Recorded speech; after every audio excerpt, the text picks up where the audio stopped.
সোলজারে কি চরিত্র প্লে করছি, আই থিঙ্ক আপনারা পোস্টারে আমাকে যে ভালোবাসা দিয়েছেন, আপনারা পোস্টারে অনেক কিছু বুঝতে পেরেছেন। But I don't want to say anything, let's see, it's a secret. ফিল্মে আমার নতুন যাত্রা, ফিল্মটা বুঝে উঠতে তো আমি এখনো পারিনি। আমি মনে হয় নার্ভাস ফিল করেছি ফিল্মের আগে, বাট আমার জন্য অনেক ইন্টারেস্টিং ছিল, আমার জন্য অনেক নতুন একটা অভিজ্ঞতা আসসালামু ছিল। আলাইকুম গাইস, আপনাদের নতুন ভিডিওতে স্বাগতম। তাসনিম তিশা বলতেছে যে শাকিব খানের সাথে সোলজার সিনেমায় সে সাংবাদিক চরিত্র প্লে করবে এবং সে শুটিং সেটে শাকিব খানের সাথে অনেকটাই ফ্রি এবং আরও অনেক কথাবার্তা বলছে, ওরা অনেক ফ্রি। এইবার অনেক সিক হয়ে পড়েছি সামহাও, বিকজ টানা 2 মাস শুট করেছি।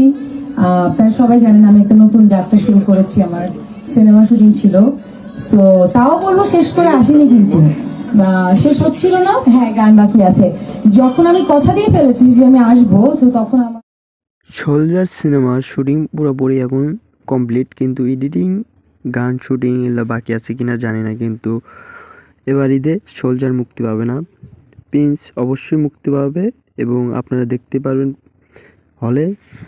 এবং শাকিব খান অনেক ফ্রি টাইপের, সে অনেক কিছুই বললো, আরও তারও ভিডিওগুলো দেখেন, বুঝতে পারবেন। আপনারা যদি চ্যানেলটিতে নতুন হয়ে থাকেন, সাবস্ক্রাইব করতে অবশ্যই ভুলবেন না। এই চ্যানেলে নতুন নতুন নিউজ পেতে এবং সত্য সত্য নিউজ পেতে চ্যানেলটিকে সাবস্ক্রাইব করে নিন এবং লাইক কমেন্ট করে পাশে থাকবেন। এবং কীরকম ভিডিও চান, আপনারা যেরকম ভিডিও চান এবং শাকিব খানের কোন মুভির আপডেট চান, কবে কী আসবে, সবই কমেন্ট বক্সে বলে যাবেন।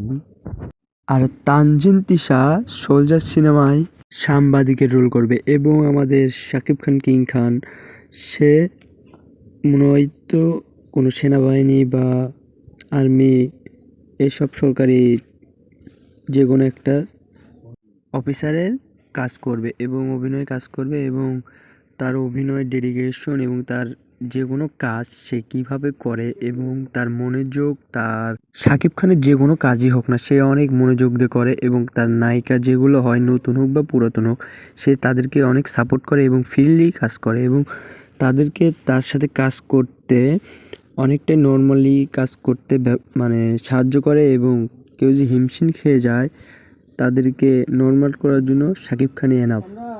যারা যারা চ্যানেলে নতুন অবশ্যই সাবস্ক্রাইব করবেন আমাদের এবং সাথে এই আমাদের ভিডিওটি সুপারস্টার দেখেন। আছে শাকিব ভাইয়া। আমাদের যেই জনরাতে আমি কাজ করছি, তাদেরও এটা প্রথম কাজ। তাদের জন্য একটা চ্যালেঞ্জ, আমার জন্য কিন্তু একটা চ্যালেঞ্জ। সো আমার চ্যালেঞ্জ নিতে অনেক ভালো লাগে।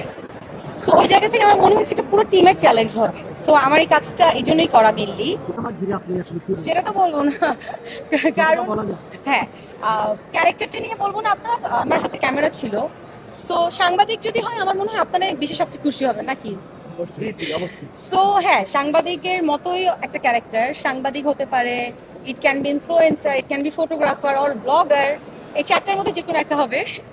সো আমি একটা কনফিউশন রাখলাম, বাট আমার প্রথম ফিল্ম তো আমি খুব চেষ্টা করেছি ভালো কিছু করার। যতটুকু পেরেছি মনে হয়েছে যে it can be my first film. আমি প্রায় 1 মাস দেশে বাইরে ছিলাম আম্মুকে নিয়ে, বাট সিনেমার অলমোস্ট 80% ডান হয়ে গেছে। অ্যান্ড পরে সামহাও আমাদের ডেটের কারণে আরও 20% বাকি আছে। আমাদের মেইন জিনিস, মানে মেইন যেটা গান, সেটাই বাকি আছে। সো আই হোপ যে, যেহেতু আমার লাইফের প্রথম বড় পর্দায় কাজ এবং আমার অডিয়েন্সের অনেক মানে চাওয়া যে কবে আমি বড় পর্দায় আমাকে দেখা যাবে। সো আমি চেষ্টা করছি আমার জায়গা থেকে, I will try my level best. And যেদিন আসলে সবার ডেট মিলবে সেদিন গানটা হয়ে যাবে, তারপর রিলিজ হবে। আর রিলিজের দায়িত্ব আসলে আমি জানি না, আমার হাতেও নেই।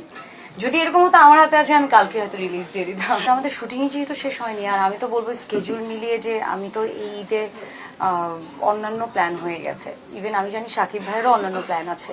সো ওই জায়গা থেকে এই ঈদে আসার কোনো সম্ভাবনা আমার মনে হয় না আছে, যেহেতু আমাদের ডেটসই মিলছে না। আমরা কীভাবে গানটা কমপ্লিট করবো, কীভাবে রিলিজ হবে।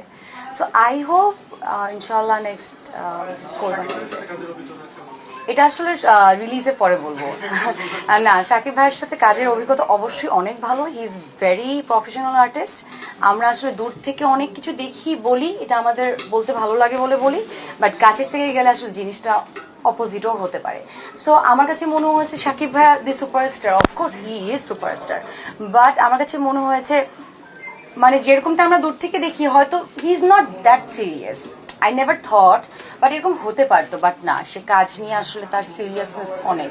So, আমিও যখন সিরিয়াস থাকতাম না, যে আমার ভালো লাগছে না, কাজ করতে ইচ্ছে করছে না, তখন তার সিরিয়াসনেস দেখে মনে হতো no, I have to do my best. So ওই জায়গা থেকে বলবো he is very professional and dedicated artist. Sorry, আমি ফিল্মের আগে আমি দুইটা আমি একটা বড় গ্যাপের পর আমি দুইটা নাটক করি, দুইটাই ছিল ক্যাপিটালের, এবং ওরা আমাকে খুব ভালো একটা বাজেট দেয়, যে ভালো বাজেটের জন্যই আমরা দুইটা ভালো কাজ করি, একটা হচ্ছে খোয়াবনামা, একটা হচ্ছে ফান্দা। সো আমি বলবো best wishes for capital, and আমি বলবো এইভাবেই কন্টিনিউ করতে।